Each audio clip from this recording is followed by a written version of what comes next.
Says I'm live. Says I am live. We already have a few people here, so it looks like Kansas City Tim is here. Had a eventful flight back from San Francisco. Sounds like, well, not the flight necessarily itself, but the journey with canceled flights and redirecting and all that stuff can be a pain in the butt for sure. Let's see, Fedora Gent's here. Carlos is here. Todd, my rich friend, is here.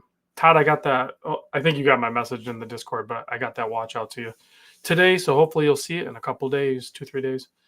So Fedora Gent, Troll Killer number 2. We'll see if Troll Killer number 1, Dane, shows up. My good friend Leslie's here. Always have a good time with Leslie hanging out. Maybe a couple drinks, maybe a little karaoke. You never know. Tennessee Mike's joining us from Tennessee. Floridian's joining us from Chicago. I was just talking with him. So interesting change of events. It was always Chicago before and then back and forth. Chris YZ80's here. Thanks for joining. Bean Boy checking in from Pennsylvania. Nate Dogg checking in from outskirts of Chicagoland. Maybe Nate Dogg and Floridian can meet up for some watch talk at some point. Let's see. Nick's checking in. Happy Cinco de Mayo. Bronx Bombers is here, assuming from the Bronx, maybe, or maybe at some point. Isaac's checking in from California. Dr. Kevin Moore from Bloomington, Indiana. I don't know that I've been through Bloomington. I've explored a little bit of Indiana actually lately, just driving through a couple times, and obviously my trip to Kokomo, my trip to Indianapolis a little bit, and all that stuff. So let's see, Doug's here. My buddy Joe's checking in from Ohio. I forget what city exactly, but I know you're Ohio. I could be wrong, but I could be right too. So there's always that. Let's see. Redondo says, nice meeting you at Windup on Saturday. Yes. I met so many people and I'm really bad with names. So hopefully we had a quick chat. I know some people just wanted to say hi and leave. Some people were willing to have a conversation. So that's pretty cool. Belafonte, I'm not sure where that's at exactly. Maybe I'll have to explore a little bit of Ohio. Isaac, San Jose, California. Spyros is here from the Youper. He's a Youper. I'm a troll, so hopefully you forgive me. Once in a while I'll come through your beautiful part of the same state. Let's see. Kevin Stewart checking in from Orchard Park, New York. Let's see. Jasper's checking in from Amsterdam. That's pretty cool. Eric is here. And Colt 357 Python, great caliber and firearm, checking in from South Carolina.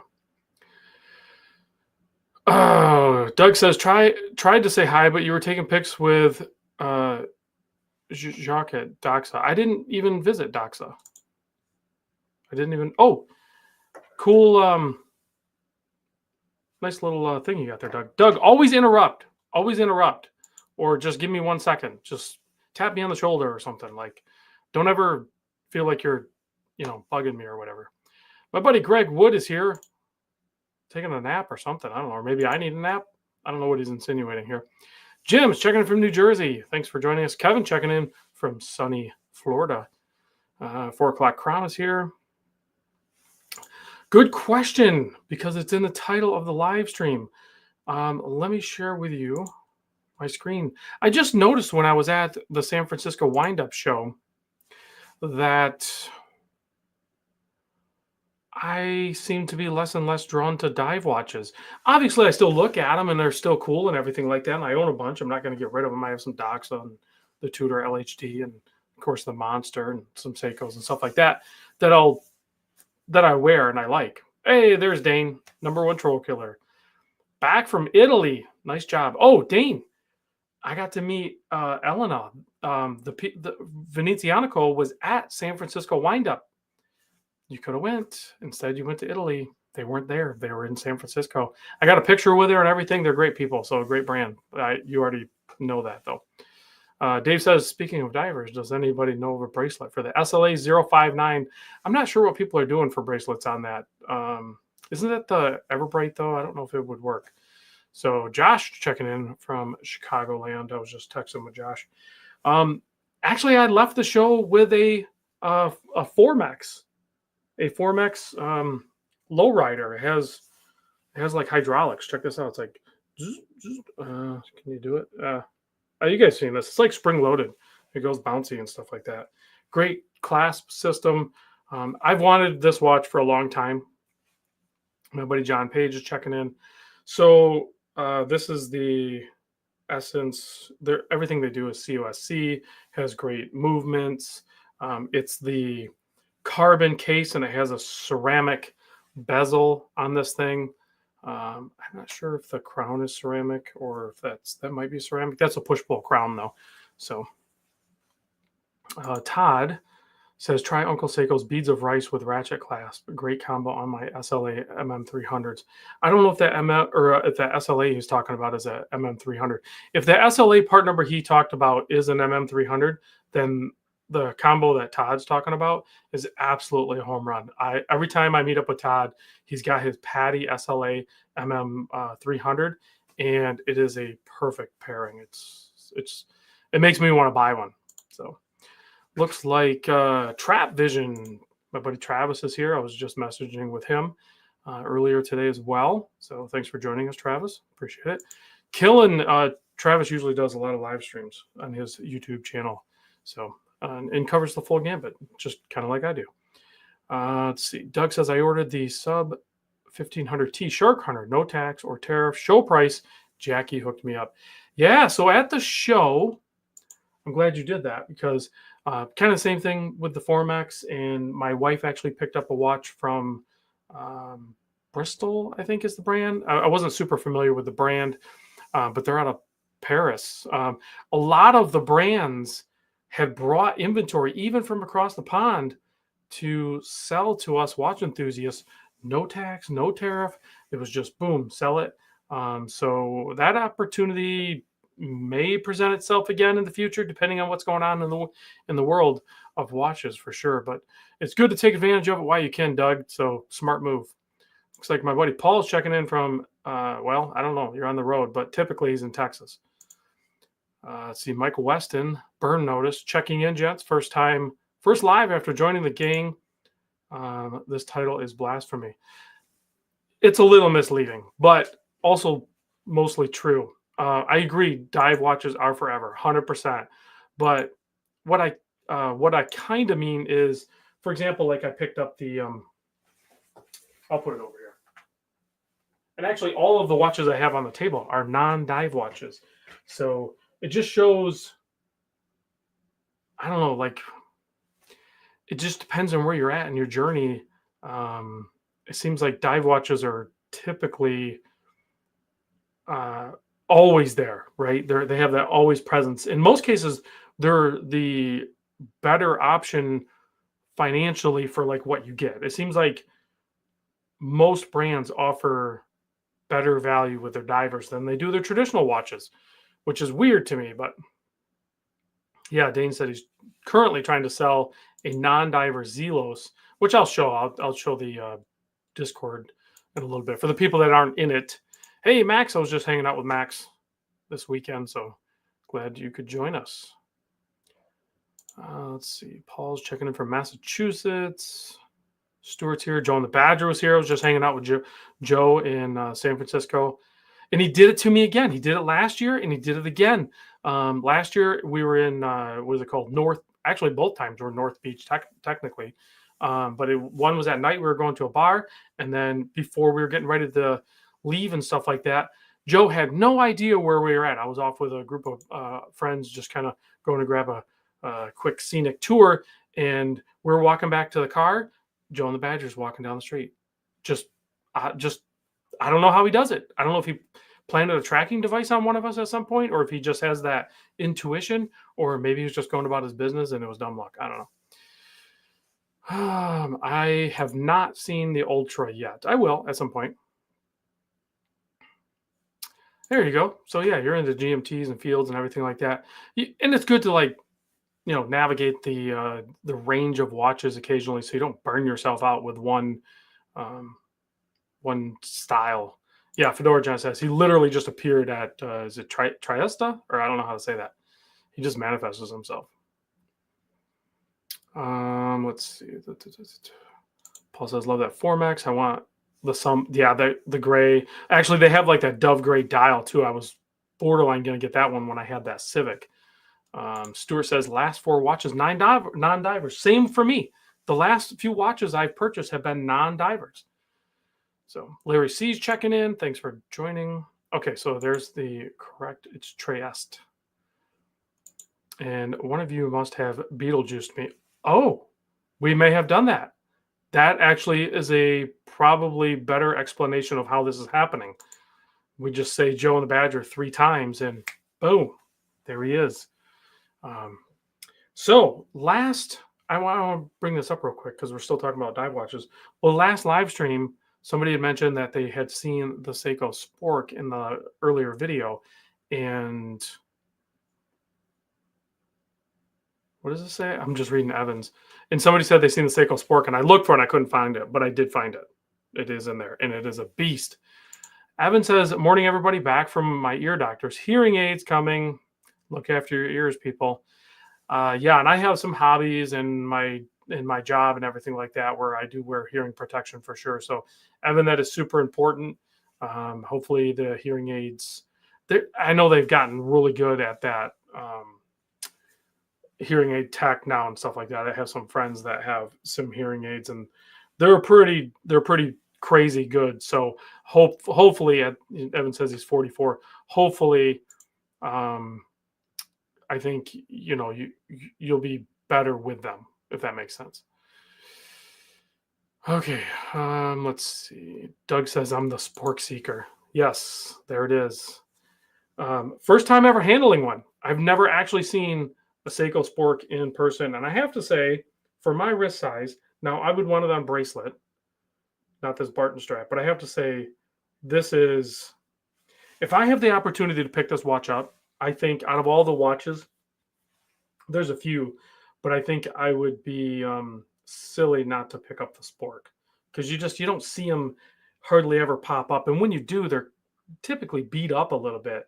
And this one is near mint, so that's I could definitely see picking this up. Bezel action on it is not great, but it lines up, so that's kind of weird. But yeah, a beast of a watch. Let's see. I only need one dive watch. Let's see. Dr. Kevin Moore says, I only need one dive watch. I own a Carl F. Boucher Petrava Scuba Tech. I don't know how to say it. Oh, with gold bezel. It's a beast and a beautiful. I wear it in my regular rotation. There you go. It is nice to have some really solid hitters in the lineup that potentially could reduce how many watches you have. This guy that I'm hopefully going to help with moving these pieces, I hope he does that. I think that's going to be more beneficial for his, moving forward. So there's nothing wrong with collecting a ton of watches because I've had this conversation with, I forget who it was when we were hanging out at the hotel and stuff, and somebody brought it up, and I've heard it before, but like it's no different for some people, like collecting baseball cards or something that comic books or something that you collect a ton of, but they literally just sit there. It's not like you use it. But once you say, oh, I collect a bunch of watches and I have 700 or 1,000 watches, or bottles of bourbon or whatever, that is a usable item that you would like wear, and then you don't wear them, then people are going like, well, why would you do that? Or firearms or whatever, cars, you can only wear one at a time or drive one at a time or all that stuff. But what if you just like them and you just want to collect them? So I have 7 watches and that's the limit, or else it will never end. And if you can have that restraint and you're happy with that, then that's a good system. Yeah, Nate Dog says he needs a diver for grilling. I could see where that would be useful. There have been watches that are better at timing that. A chronograph would probably be better at timing, but a dive watch or a countdown bezel like on Zinn and some other watches might be better. Ranking Spicy says Zodiac watch in the house. Did you see anything that surprised you at the show? Yeah, I did actually. I did a terrible job getting content. I don't even know if I have enough to like put together a video. I might put something together. I rode in a Waymo self-driving like car, like kind of like a Uber, but there's no driver. It's automated. So that was pretty surprising. That was pretty cool. What else? Some gadgets. I found this EDC company, and honestly, I forget how to pronounce it. Somebody will have to help me in the chat. Let's see. I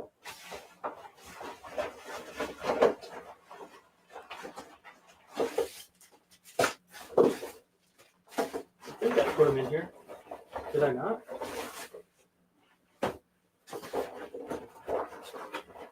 Oh, maybe I didn't.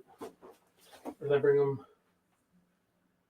I don't know. I thought I brought it down here. I don't know what I did with it. But there's these titanium scales for the 58 millimeter Swiss Army knife. I picked those up, and they're typically, when companies do that, they neglect to make a spot so you can still use the tweezers and the toothpick. So, yeah, I gave in this guy that. Oh, I literally felt that way too when I was riding in it. I'm like, this is so bad. This is so bad. Scott says he rides in the Waymo every day. But I met another guy and his brother that are involved with automation and stuff like that, and they kind of sold me on the idea. So let's see. Don't drivers now use RISC computers anyway? Yeah, CountyCom. So yeah, but this place, I've seen CountyCom and I like CountyCom, but this place seems a step above CountyCom. I don't know how else to say it other than that. Like, it seems a little bit nicer. So I went with them instead. And the Spork is top heavy without the. Larry C says my favorite Random Rob collaboration is the Borealis Non-Diver. I was surprised at how much I like it. I have the Notice Deep and thought I would be my favorite, but for some reason the Borealis. Everybody says that. That was a home run. Watch the. That one turned out great. So I agree with you on that one. That was probably still one of my favorite ones. Fedora Chat with the answer. It's Prometheus Design Works with a WERX makes that mat. So it was that mat and then the scales, and they have some other cool stuff too. I was looking at their website, but I'm not going to get into EDC stuff necessarily. So I feel like when you're comfortable financially to drop money on a watch, but have some happiness in the collection, looking becomes a bit more fun rather than stress or obsession. Wow. That there's something to that, Michael. That makes a lot of sense. And vice versa. Like, when you're super happy with your watch collection and there's nothing you want, even though you might not have the money, looking at stuff also, because I know there was a lot of people that went to the show that I hung out with that bought other things like Fedora John, like he bought a mat or something else, maybe an accessory or something like that, and didn't pick up a watch. So yeah, we don't always have to buy a watch. Sometimes you can just look at them and appreciate them. I mean, I go to most of these shows and do not buy a watch. That was a bit of an impulse buy on the Formex, but like I said, I had wanted that model for quite some time. A couple of years ago, they actually did a really bright. I think it was like a summer series. They had like orange and purple. I forget what all the colors they had, but they only did like 25 or 50 of them or something like that. Well, you bought the Islander Chrono, so. But I don't know. Do Islanders count? Islanders are pretty affordable, so from the flea market. So now that doesn't count. If you buy a watch at a flea market, that doesn't count. So Mark's a genius for calling it the flea market. Flea market watches don't count. You're clear, John. His price goes up hugely, but well, that's another byproduct of what we were talking about. That statement that Michael said. Opposite for me means price goes up hugely, but that's just me. I can't downgrade. Yeah, you can go up that tier and never come back down. Yeah, like Homer went to the New York wind-up show and bought a knife. There was knives you could pick up in San Francisco too. There was all kinds of EDC backpacks. Actually, my buddy Will picked up a backpack there. I was looking at them, but I don't need a backpack. Let's see. Dane only took 2 watches to Italy. The Speedy X33 Regatta. That is, I still like that watch a lot. It took 2 Omegas. And my Speedy Moon Phase because of the Adventuring dial. After all, Venice is known for Adventuring glass art. So, wow, took a couple Omegas. That's pretty cool. All right. What are we? We're 20 minutes in. Okay, I'm going to drink some of my tea.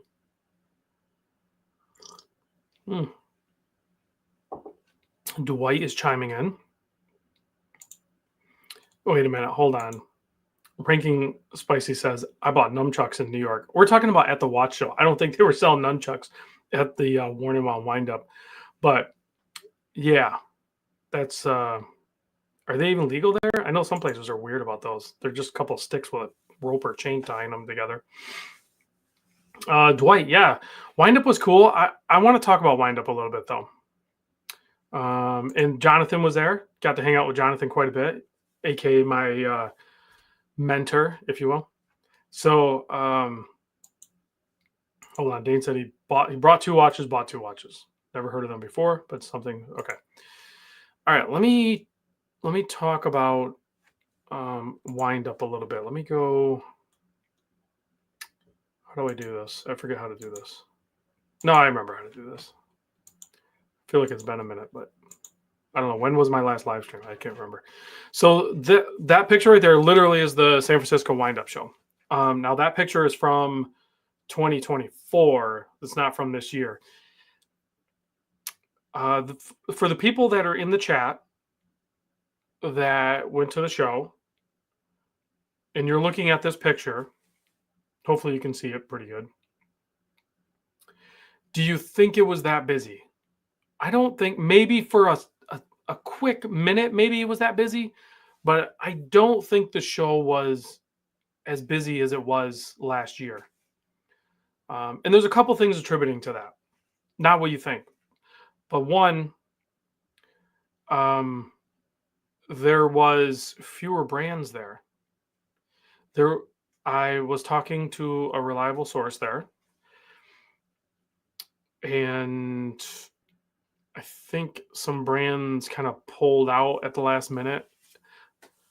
Maybe they didn't have the inventory, so it didn't make sense. So, yeah, I think Doug's about right. So, like Saturday around 2 p.m., it was probably about peak.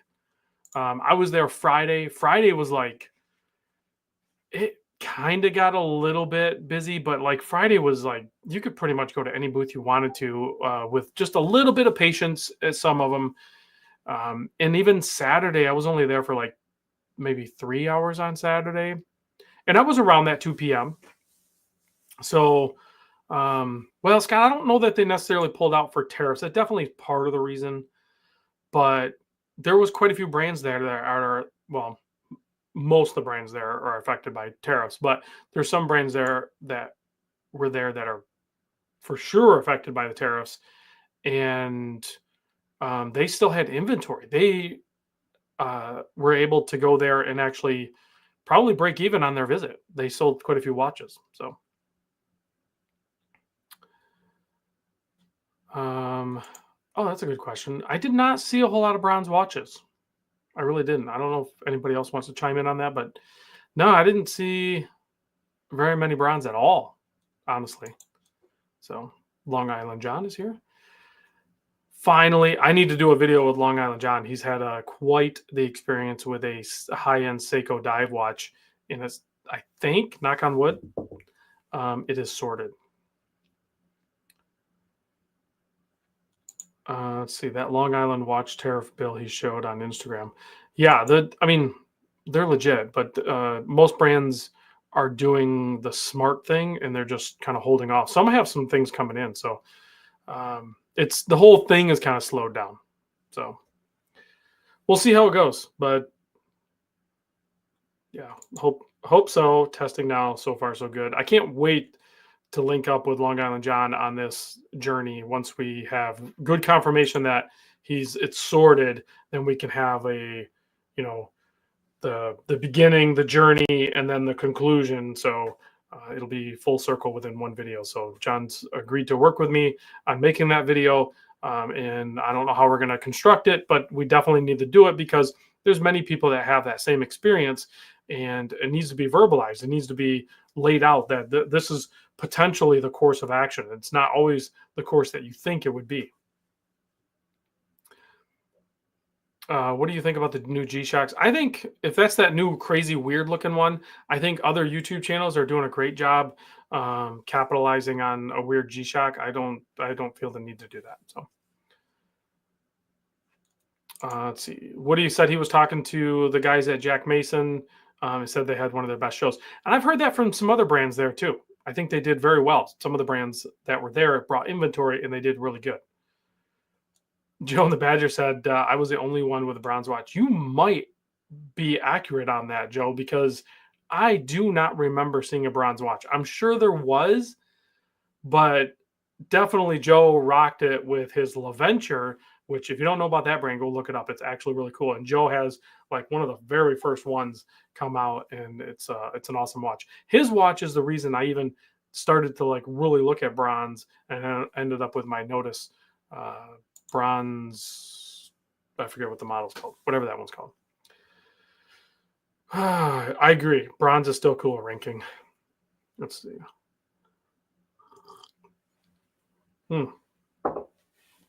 That is some good tea. Okay, here we go. Tim coming with the facts. Ver, Momentum, Zhao, Manta, Laurier, Autodroma, Certina, Notice, Dreyfus, Raven, all no-shows.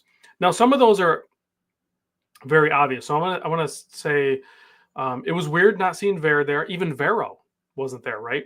Momentum. Did they do wind up? They usually did. Oh wait, they did do San Francisco wind up like 3 years ago. Zhao. So like Zhao.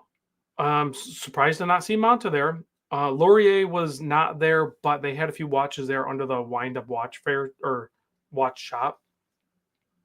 Autodroma, Certina, Notice, Raven, Dryden. I don't know what Dreyfus is, but some of those make sense. Some of those make sense to not go there because they have their own network. They have their own little thing they're going on. So Doug says, Brew told me they were moving a good amount of watches when I bought mine. I tried to buy one, Doug. Jonathan wouldn't let me.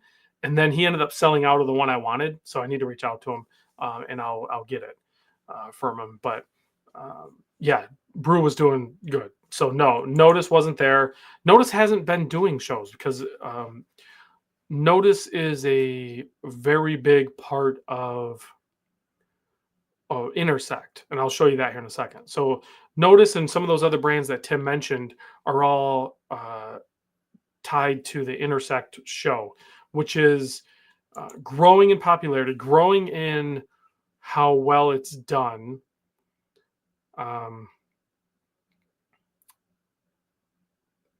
Wow, you know what? Let me switch over to that. Let me show you. So, okay, in case you didn't know, Intersect, also a great show. I went to the Charlotte show. The Charlotte one, I wasn't really expecting them to do that location, and they had a ton of great brands there. Artifact, that's where I met the owner of that company. He was actually at Wind Up, and he's like an OG in the watch industry. He was involved with Fossil Group and some other stuff back in the day. Maybe even Zodiac, actually. Yeah, I think that's what it was. Baltic, Bernhardt, Christopher Ward, Circular, Fair and Sweat, Fears was at Wind Up too. Formex was there too, and they sold a lot of watches too. Actually, Tim bought 2 Formex watches, and I bought 1. Home and Hadfield, which they reached out to me. They got a Father's Day thing they want me to do. Jack Mason. These are all brands that were at the Intersect show. These are crazy good brands, right? Zhao, Swiss Watch Company USA, Visitor Watch, Tourniquet Rayville. Studio Underdog was at Wind Up as well. What? I mean, it's kind of true, right? I think it's 2 watches. Or at least one watch with a split personality.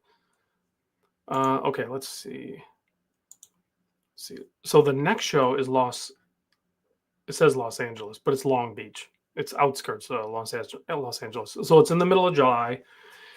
I don't know if they have the brand roster. So we have Astor Banks there, Christopher Ward, Dryden. So these are all the brands that Tim were mentioning. So Dufresne's going to be there from Texas. Ferrer is going to be there. Formex, of course. Jack Mason, Laurier, Marin. I'm not sure how to say that. Instruments. MK2 is going to be there. Notice, of course. Sol Labs is actually kind of tied to Astor Banks. It's the same owner. RZE is going to be there, so hopefully Huey will be there. I was texting with Huey. He's one of the owners of RZE. He's sending over that new digital watch. It's whatever, something 8,000. I'm hoping I can go to this one. I don't know if I'm going to be able to. I need an angel investor in my travels. They're getting expensive. Todd says, "Oh look, Laurier will be there with 0 products to sell." I think when they go to these shows, I think they actually have some to sell. I think. I could be wrong, but I could be right. Tornik and Rayville, Zao will be there. Vero, see what I mean? There's Ver and Vero. Where are they going? They're going to Intersect. Why are they going to Intersect? Because look at the brand roster. These are all brands that are really close to the same level of cost, and I mean within a certain range. So, and the show cost, the cost for them to go to the show is way more affordable. I don't think it's any really secret. Like, I don't know if I'm really sharing anything that I shouldn't be sharing, but like the cost for brands to go to, it depends on what their build out looks like and everything. But the cost for most shows to go to Wind Up for the 3-day, Friday, Saturday, Sunday is, it's over $7,000. I think it's like $7,500 roughly. What is it? So that'd be, yeah, it's over $7,000. So that's just to be there. They still have to pay for all their travel and get all their they have other expenses, right? And then they can't just go by themselves. They need to have an employee or something like that. So you have to sell a lot of watches, because also remember, just because say that Formex was whatever $1,600, that's not all profit. When Formex sells a $1,600 watch, it's not like they, ooh, cool, $1,600 in their pocket. It's like, no, they have operating expenses, of course. So there's overhead. Yeah, Intersect is, I'm guessing, I don't know, just to put it in somewhat of a perspective, probably like for 2 days, it's probably like $2,500, something like that. I'm guessing. I don't know what their number is. I've heard enough rumors about Wind Up to know pretty solid what their number is. But I don't know what Intersect is, because that's always evolving too. Like, you think it's one thing, and I know it was sub 1,000 when it probably first started, but as they add more brands, you would think the cost would go down, but it actually goes up, because now the venue has to be bigger. Then you got to have security, and you got to do all this other stuff. So yeah, the cost of doing the show actually goes up, and then now everybody has to pay more. So, what's the average profit margin landed? It is so all over the board. There's not like an industry standard, is what I'm kind of learning. And like Mark from Long Island Watch kind of talks about this, and I don't understand the business side of things. I used to think back in the day that it was like 50%. I don't think that's really the case anymore. So lots of details that make up cost: travel, food, overhead, exactly. Who owns, operates Wind Up versus Intersect? So, well, Worn and Wound has a division. I don't know like what the ownership looks like for it, but I think it's under that umbrella. So it's whatever that company operates as. So that's Worn and Wound Wind Up Watch Fair, Worn and Wound Wind Up Watch Shop. It's all like under the same category, company. Now Intersect is actually, I'm not sure who exactly owns it. I don't want to speak out of turn on that, because I don't know exactly who owns it. I think I know, but I don't want to be 100. I don't want to say, but I yeah, I think you'll be able to figure it out. Let's see. Let's see here. It says this. I think I've looked at that watch before. BAU. I need to order more Bob Labs. Oh, that's these. I know I've looked at this one before. I feel like I've looked at this one like a year ago on a live stream. Maybe not. Which this sunset? That's sunrise.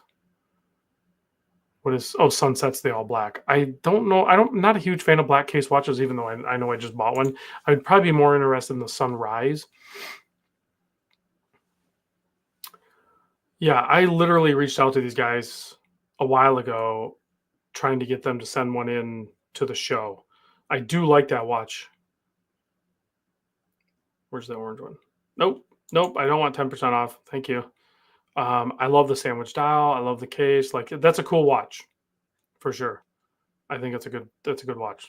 Thanks for reminding me of it. But I am not buying dive watches right now. Paul says that's 1 week after Chicago wind-up show. Yeah, and did they move the venue in Chicago? I can't remember what the address was versus what this one is. I don't think they moved it. I think that's the same location, is it not?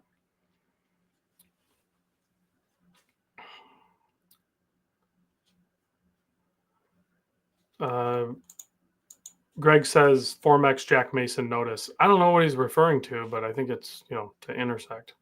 You can probably figure it out because those are the brands that orchestrate it all. They cycle different locations and who's running it and in charge with it. So it's the brands taking back the power. Essentially, is what Intersect is. From not the like Wind Up did a great job. It's just it had to grow, and they grew and. So now it left a void in the market, and Intersect filled that void, just like Microlux and, or not Microlux, Minutes and Hours and District Time and all those other shows. Also, San Francisco. Nah, that's not true. We were all over San Francisco. It's not third world. I think it's fine. Todd said it's the same venue. Yeah, it's in the same spot. Travis confirmed. So it's a good spot. It's fine. Chicago Wind Up has its own vibe, and it doesn't seem like it's outgrown that location, weirdly enough.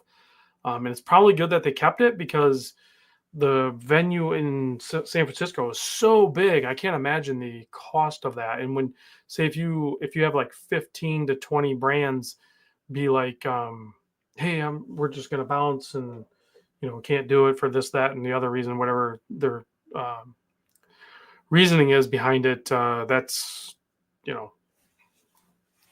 I'm not good with math, but this calculator is pretty good at it.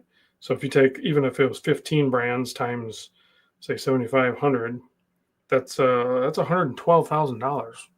So that could have been like all their profit. I don't know. Running a show like that is extremely risky. When it's good, but when it becomes risky, you're going backwards on something like that. These are free shows for us to come visit. Like with Intersect and District Time and stuff like that, you're supposed to kind of register. Let's see. Dwight says buy the brands for the community. That's 100% the vibe you get when you go to one of the Intersects as well. Let's see. Floridian says might try to get to that one now that I'm in Chicago again. Yeah, if you're in town when Intersect is going on, then there's literally no reason Wind Up. It's Wind Up. Sorry, not Intersect. Intersect doesn't do Chicago. Okay.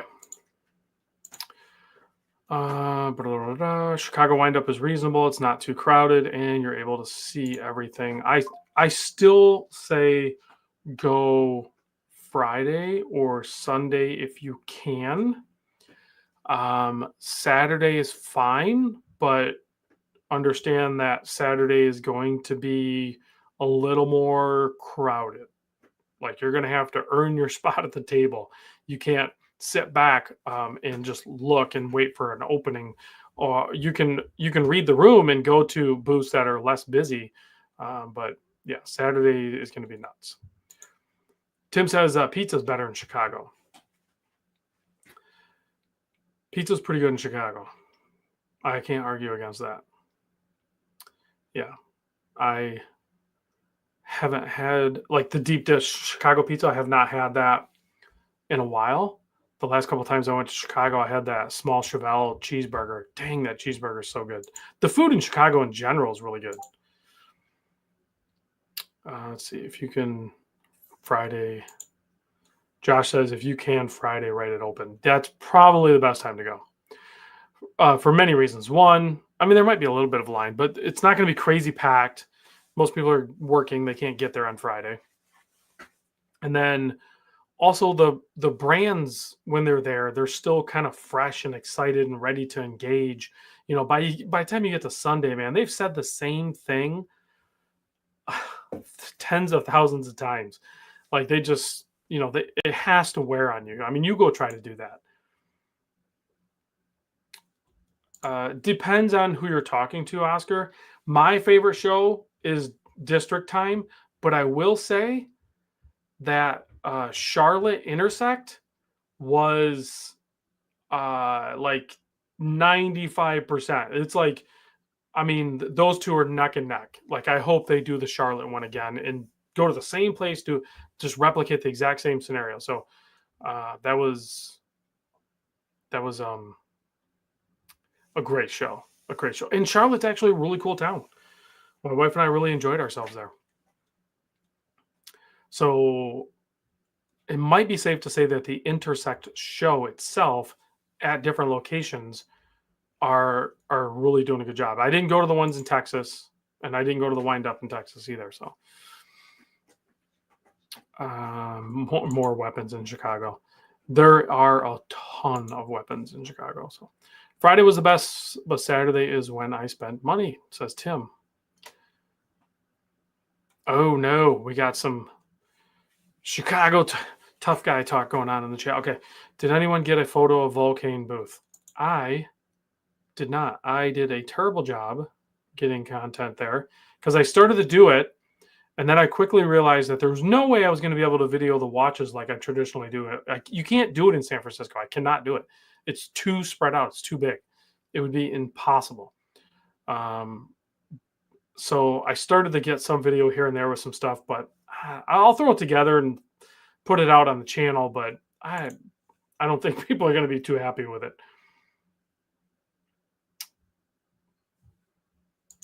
You went to the wrong place though, Todd. Yeah.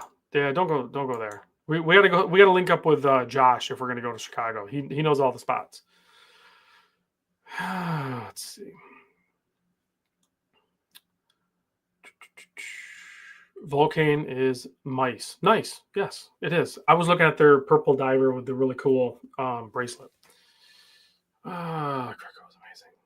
Where are we at? Oh yeah, working on this glass of tea.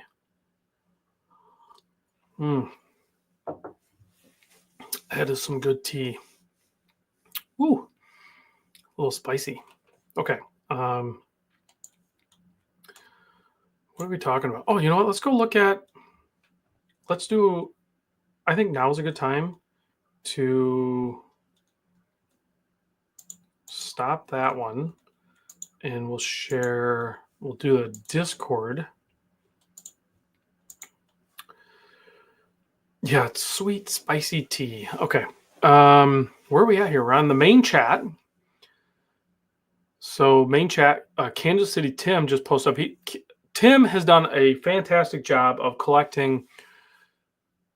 I haven't fact checked like the collection to see if he has everything, but how do I?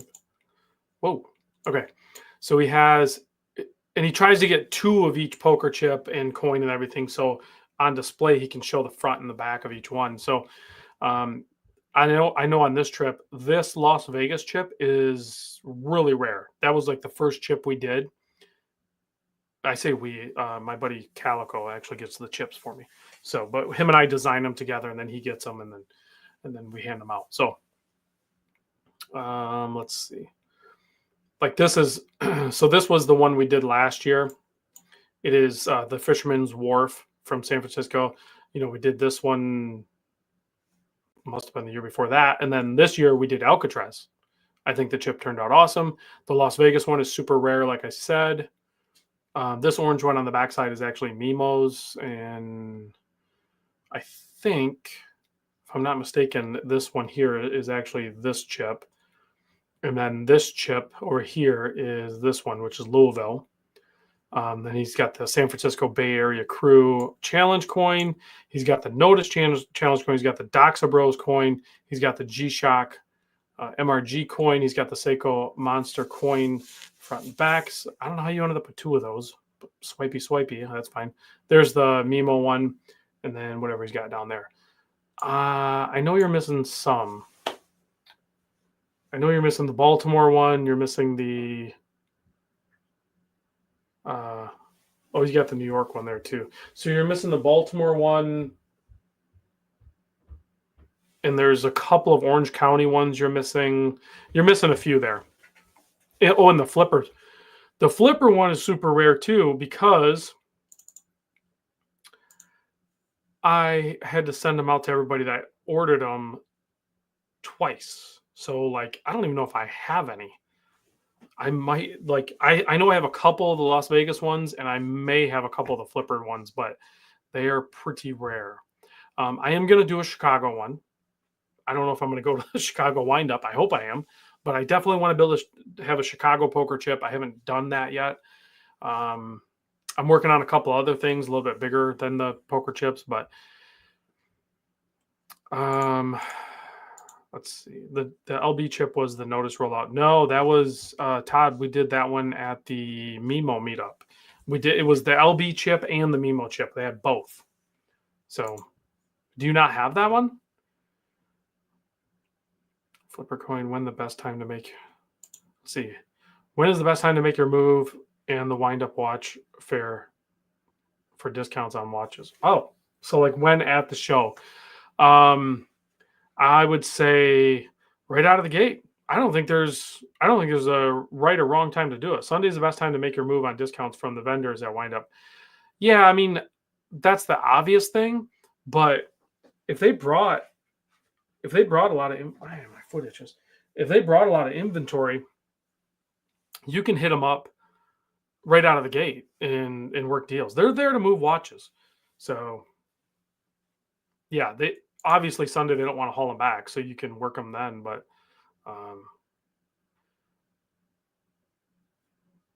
yeah, I don't know. I tend to just buy them. I don't try to beat them up on price. I'm the wrong guy. I know a lot of you guys will try to work those deals. They already set the price. I just buy them or acquire them another way. But show discounts were rare this year, but I've heard that almost most places were doing some sort of discount. There was one watch I was looking at that I'm glad I didn't buy, but I do like it. Yeah, Raphael and Marcus are the best. They're the great. And they have a great product. So Todd says, I've got the LB Mimos pair, need a Vegas and flippers too, but not going to die if I can't land them. Oh man, I just sent you a box. I wish I would have known that. I'll look around. I'll see what I have. Michael says, Rob, how's the feel of the Panerai Ben? Is it what you expected? Yeah, I love that. I love that watch. It's a great watch. I haven't been wearing it. I didn't take it with me. And, I'm going to honeymoon with this Formex a little bit. But I'll get the Panerai back on wrist at some point. All right, let's check out the, you know what I need? Some tea. We're going to look at the Discord a little bit more. So good once it hits your lips. So for those that are not in the Discord, hey, there's Calico Basin. We were just talking about you. Maybe I said your name 3 times and you showed up like Beetlejuice. That's what Joe said earlier. Joe the Badger. I know a lot of people like looking at the flippers, so we'll start at the $0 to $9.99. So far, I don't think anyone's ever put a $0 watch in here, but Parkin NJ has a nice Seiko SSC 947 for $425. There's a G-Shock that Sam put up and sold. We have a Shinola, Tennessee Mike, selling his Shinola Monster GMT. Small scratch on the 9 o'clock side, so you won't be afraid to wear it. Tried to capture in pictures, $595, and it is sold at that price. I am not surprised. That is a good deal on that watch. Here we go. We have a nice Tennessee Mike sold. Tennessee Mike priced them right, and they sell. That's what you do. If you want to sell your watch, you know what you do? You price it right, and they're sold. Case in point here, Tennessee Mike killing it with the price equals sold on flippers. Sergio sold I don't know what that is, a watch. Sold, you know what? A lot of these seem to be sold. Here's one. Carlos has what is that?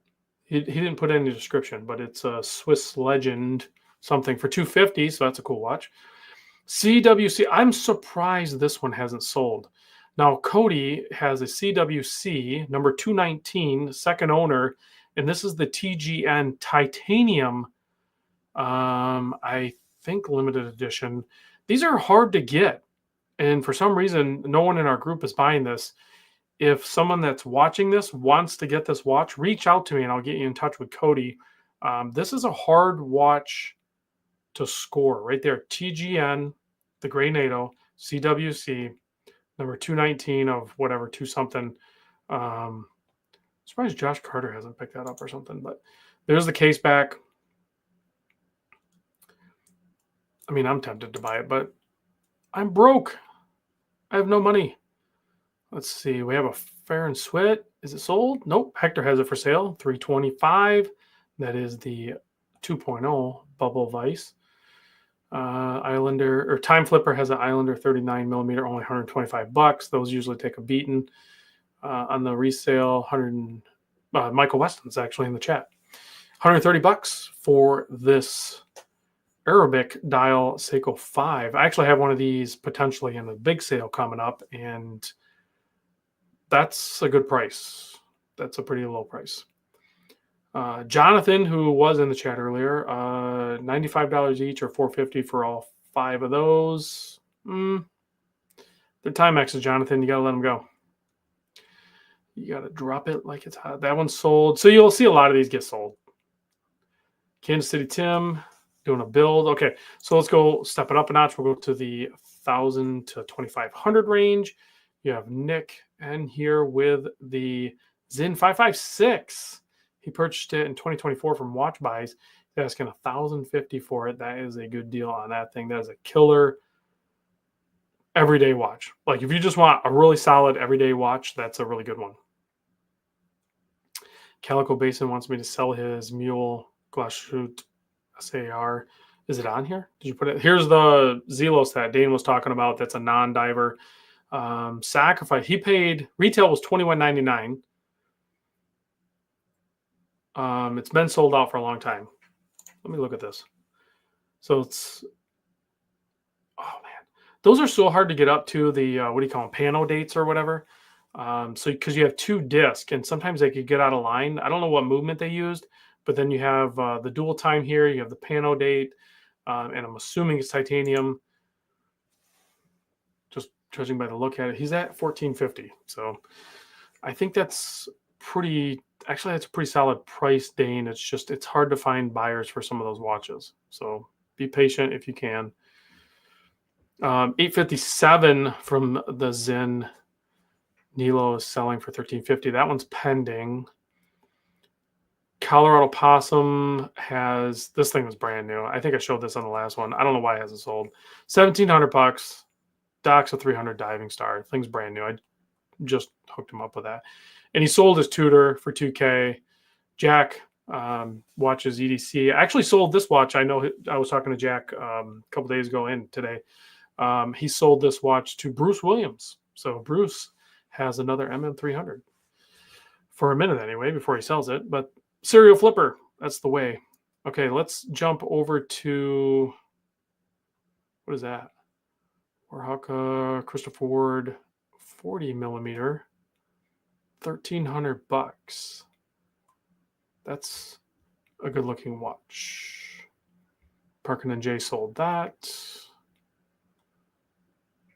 Sold that. So you got a lot of sold stuff. Did he sell that? He did not sell that yet. There's another one I'm surprised I haven't sold. I know there's a lot of people that just don't get Jack or Oak and Oscar. He's asking $1,400 for the Sanford, and those are sold out. You're not going to get those ever again. So that's really cool. All right, let's jump up to the 2,500 and up category. What do we have? We have Keith, Big Sexy Keith with the Omega Creamsicle Planet Ocean, sold $39.50. When you price them right and you got a desirable watch, they sell. Sam is selling Panerai, 3,000 shipped. That's that Panerai. It's a Radiomir, but it's I forget what the case number is on that. That's a good watch. Did he sell it? I don't think he sold it. Mark sold a Omega Moon watch, Hesalite crystal. Sold it. What else? Colby sold the Omega Titanium No Time to Die. His watches usually sell pretty good. Sold a Tudor Pele Chrono. Sold this, $7,500, the Glashütte Original. Is that a regulator? I don't know what this is. The complication. Oh, no, it's not a regulator because that's a two-handed and that's a seconds and a pano date and then a moon phase or something. It's just a weird layout. Oli's Little Rockets sold his Panerai. Titanium, too. I tried on a titanium Panerai this last weekend. It was awesome. So, yeah, a lot of this stuff gets sold. Not a whole lot on there sitting right now. Das Prompt sold his. These are such a cool design. Louis Arand or whatever it is. Pretty cool watch. All right, so a lot of those sold. What else is going on here? Good Eats. Is Good Eats? Oh, yeah. Steve's making a ribeye porterhouse. That was my crappy breakfast yesterday morning. What else?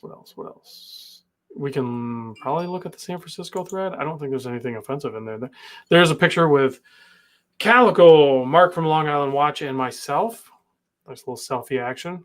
I tend to not really be a huge fan of doing that. There's Will Carey. Remembering where he parked. I do that too because I know I'll forget. I've tried many times remembering where I park. It always fails me. So I always take a picture just like Will did. And then, of course, his Doxa Beta and a really small watch that actually doesn't work. There's a picture of Calico and the wives with GH Woody. A little bit of wrist shot going on there. This is what a really big wrist shot looks like from the outside. It looks like a bunch of nerds trying to do like a go team type thing or whatever. I don't know. Let's see. We don't have the mega wrist shot in here? These Mr. Jones watches are pretty fun. I think James Duffy got this one. And if you look closely, it's hard to see, but you can see the Golden Gate Bridge is in the background of this one. I don't think it traditionally is the case. They only made 25 of these, actually. They only made 25 of those at the show. Okay. Blah, blah, blah. That's not the master. Oh, I have stickers now. We put a sticker on the towel dispenser at one of the dive places, or not dive, but one of the breakfast spots we went to. There's a picture of Joe and the Badger, aka Cool Cats Photography, when he found us because we said his name 3 times like Beetlejuice and he just appeared. There's Chucky up in the window. Creepy as hell, just hanging out, looking at everybody, looking for a victim. This was, I don't know if I should play it. My buddy Will was sizing a Seiko Monster bracelet for Todd on the pool table. And then I remembered that Will hadn't slept in probably 24 hours and he had a few beers in him. Play it? Calico says play it. Yeah, like that. Actually, you can do it flat. I do it standing up, and you can do it flat. Yeah. We're talking about the watch sizing. Don't push very far. Okay, that's enough. So, So that's as long as it was anyway. So he did it. He got it done. But this is the watch. They had this is a Fears. It's a 39.5 millimeter. It's called Celebration, and I'm going to butcher the story, but essentially, somebody they know had basically beat cancer, so it was to commemorate that. I don't know why I was just really digging this watch, but it was $3,700, so pretty big decision there, and I ended up going to get the Formex for a substantial discount.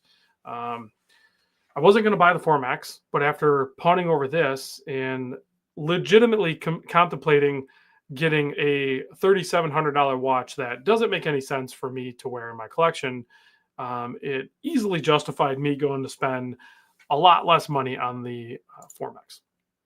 And then this was a watch that I ran into. It was a couple of brothers sitting next to us at In-N-Out before the show. This is a Signum Cathedral. They do this warm tones orange, and then they do like this full blue one. This thing is like killer looking on this bronze. It just really got drawn into it. So, okay, GH, what he says, the Fears, it was a Fears collaborations with Toppers, and it's Toppers Jewelers' son designed the dial. So, thank you. Yeah, these Signums are really cool. It's like $500. I'm very, very close to just buying one of those.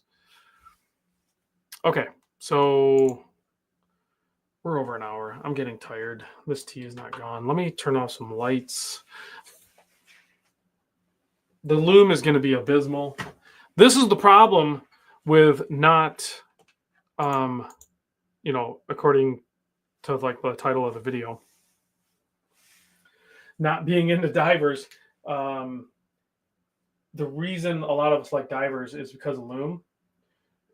Get ready to be disappointed in the loom portion of the live, because the Hamilton brings it with the Pilot watch, and then that's about it. Yeah, the rest of them are pretty weak. So thanks for watching, guys, and I'll catch you on the next video. Adios.